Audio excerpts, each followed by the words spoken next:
जय हिंद दोस्तों, आप सबको इंडिया मैदान पर स्वागत है। दोस्तों, आप सब जानते हो रशिया यूक्रेन जंग में बहुत ज्यादा बर्बादी होता जा रहा है और एक तरीके से आप कह सकते हो पिछले 20-30 साल में अब रशिया और यूक्रेन के जंग पूरी दुनिया में एक तरीके से सबसे खतरनाक या फिर सबसे बड़ा जंग बन चुका है और दोनों साइड में बहुत ज्यादा नुकसान हो रहा है। हाँ ठीक है, रशिया की जो सिविलियन पॉपुलेशन है उनको तो कोई बहुत ज्यादा नुकसान नहीं हो रहा है, लेकिन यूक्रेन की माने तो 15-20 हजार वो रशिया के सैनिकों को मार चुके हैं। अगर यूक्रेन की बात ठीक भी नहीं है तो 5-6 हजार रशिया के आर्मी वालों की तो जान चला गया होगा, इसमें कोई बड़ी बात है नहीं। लेकिन अगर हम यूक्रेन की बात करें, यूक्रेन की जो आर्मी है उनकी जान तो गया ही है, साथ में जो सिविलियन लोग हैं उनका भी बहुत सारा जान गया है और अब तक तकरीबन 60-70 लाख लोग यूक्रेन से बाहर जा चुके हैं। और यूक्रेन जिस हिसाब से बर्बाद हो चुका है और यूक्रेन को आज के टाइम में आने के लिए और 15-20 साल या उससे भी ज्यादा टाइम लग सकता है। और लग भी रहा था कि रशिया का प्लान था कि यूक्रेन को इतना बर्बाद कर दो तो आगे वो कभी रशिया के खिलाफ खड़ा ना हो पाए, और रशिया उसी प्लान पर काम कर रहा है। लेकिन रशिया को भी बहुत ज्यादा नुकसान हो रहा है और माना जा रहा था कि रशिया के पास जो एडवांस हथियार है और उसके बदले वो यूक्रेन को बिल्कुल रोन देगा और बहुत कम टाइम, लेकिन वो नहीं हो पाया। दोस्तों, अब ब्रिटेन की मीडिया में ऐसे खबर छप रही है, अगर वो खबर सही है तो आगे जाकर रशिया और चीन को मुश्किल हो सकता है। खबर ये है कि आप सबको पता होगा यूक्रेन ने दावा किया था कि वो बहुत सारे सुखोई 35 को रशिया का मार गिराया, हालांकि एक का प्रूफ मिला था। अब बात यह है कि यूक्रेन के साइंटिस्ट वो जो सुखोई 35 का मलबा था उसे अमेरिका और ब्रिटेन को और या फिर ब्रिटेन की जो साइंटिस्ट है उनको सौंप दिया है और वो लोग देख रहे हैं कि सुखोई 35 क्या सच में बहुत ज्यादा खतरनाक फाइटर जेट है या फिर उसमें लूप होल क्या है। आगे जाकर जब उनका सामना, नाटो का सामना रशिया या फिर चीन के सुखोई 35 के साथ होगा तो वो कैसे उसे मार पाएंगे, आज मैं इसी टॉपिक पर बात करूंगा। जानने के लिए आप आखिर तक की वीडियो को देखते रहिए और ज्यादा से ज्यादा लाइक शेयर करना बिल्कुल मत भूलिए।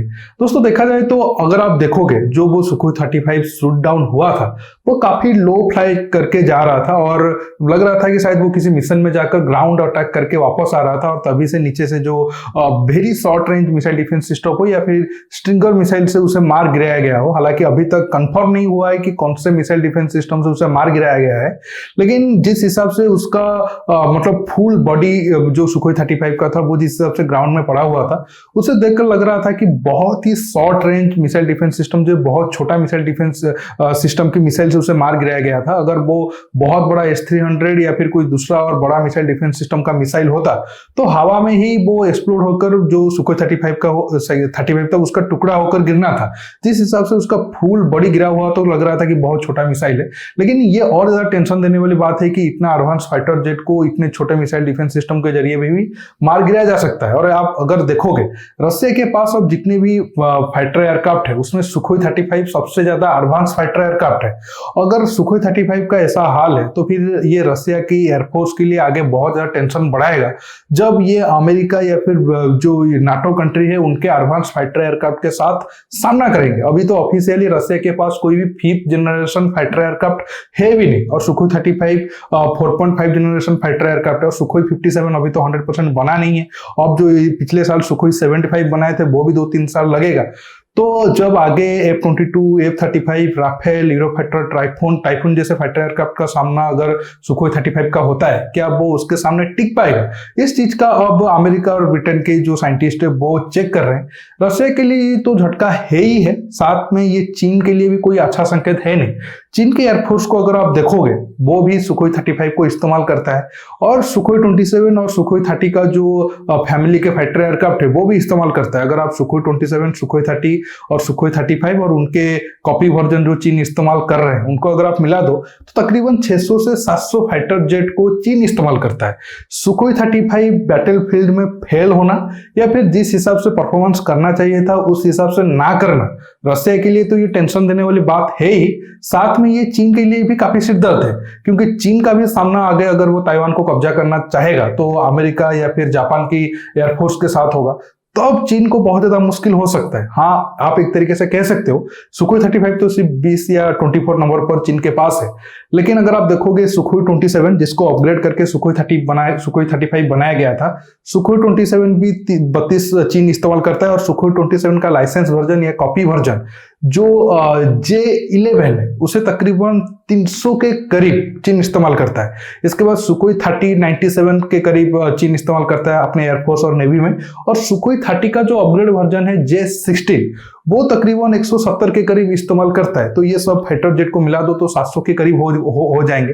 अगर सुखोई 35 उनके फैमिली में जो सबसे एडवांस फाइटर एयरक्राफ्ट है वो अगर परफॉर्मेंस नहीं दे पा रहा है तो उसके नीचे जो है उनके ऊपर बहुत ज्यादा सवाल आएगा।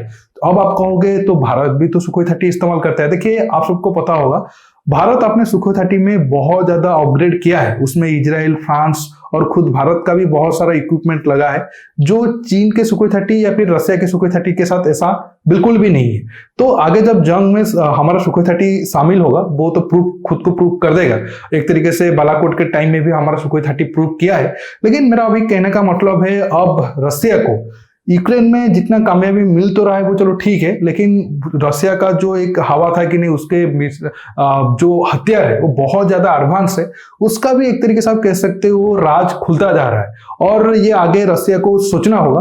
और अब सुखोई 35 बैटल फील्ड में फेल होना रसिया को और ज्यादा टेंशन देगा। कैसे, मैं आपको बताता हूँ। क्योंकि अब रसिया की जो फाइटर एयरक्राफ्ट है वो बहुत ज्यादा अब इंटरनेशनल स्तर पर नहीं बिकेंगे, खासकर अगर सुखोई 35 की बात करें। क्योंकि अब जितने देश है, खास ये जंग होने के बाद अमेरिका तो फुल प्रेशर डालेगा कोई भी देश अब रसिया का इक्विपमेंट ना खरीदे। और पहले से भी ये सिस्टम था, अब जंग होने के बाद ये बहुत ज्यादा स्ट्रिक्ट हो जाएंगे। ऐसे में रसिया को तो पहले से ही जो टेंशन था वो बढ़ गया है, साथ में उनका जो हथियार का परफॉर्मेंस है वो गिरेगा तो डबल टेंशन और हो जाएगा। ये जंग शुरू होने से पहले ही 2-3 बड़े बड़े देश थे जो रसिया के साथ मतलब एक तरीके से डिफेंस डील कर चुके थे, वो कैंसिल कर दिए थे सुखोई 35 का। आप सब जानते हो इंडोनेशिया जो तकरीबन माना जा रहा था कि 20 के करीब या 15-20 के करीब सुखोई 35 खरीदेगा, वो डील कैंसिल करके F-15 की तरफ गए और राफेल की तरफ गए। इजिप्ट जो ऑलरेडी उसको तकरीबन 8-10 सुखोई 35 मिल भी चुके थे और बाकी आना था, वो बीच में ही डील को कैंसिल कर दिया और वो सुखोई 35 बन ही गए हैं और अभी भी वो रसिया के पास है। क्या वो इजिप्ट खरीदेगा या फिर कोई और दूसरे देशों को बेचेंगे, वो अभी सवाल है।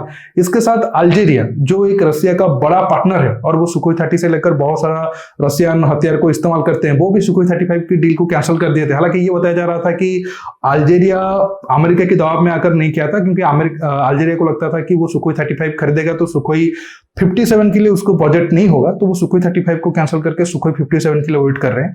लेकिन अगर आप इजिप्ट और इंडोनेशिया को बात करोगे तो उनका साफ है कि वो अमेरिकी दबाव के कारण वो सुखोई 35 की तरफ नहीं जाना चाहते हैं। और परफॉर्मेंस सुखोई 35 के देखने के बाद जो भी कुछ चांस था वो भी बिल्कुल गया। और खबर बीच में ये था कि जो सुखोई 35 को इजिप्ट नहीं खरीदा है और रसिया ने बना चुका है वो ईरान को बेचेगा, और बातचीत उनका एडवांस लेवल पर भी था भी। लेकिन अब देखना होगा क्या ईरान सुखोई 35 को लेकर इंटरेस्ट शो करेगा। हालांकि ये भी देखने वाली बात है, ईरान के पास तो कोई ज्यादा ऑप्शन है नहीं रसिया और चीन के अलावा, तो ईरान तो शायद मजबूरी में खरीद ले। लेकिन बाकी जो ये जंग के बाद रसिया का जो आर्म्स मार्केट में पकड़ था वो थोड़ा बहुत एक तरीके से उसको झटका लग सकता है। दोस्तों, आज के टॉपिक में बस इतना ही। आपको ये वीडियो कैसा लगा नीचे कमेंट बॉक्स में कमेंट करके बताइए, और ये वीडियो को ज्यादा से ज्यादा लाइक शेयर करने के साथ साथ आप मेरे चैनल को सब्सक्राइब करिए और सब्सक्राइब बटन के पास जो बेल आइकन है उसे प्रेस करिए ताकि आगे आप मेरे आने वाले वीडियो को मिस ना कर सके। दोस्तों, रुकता हूं, बहुत जल्द और एक नए टॉपिक के साथ मिलूंगा। नमस्कार, जय हिंद।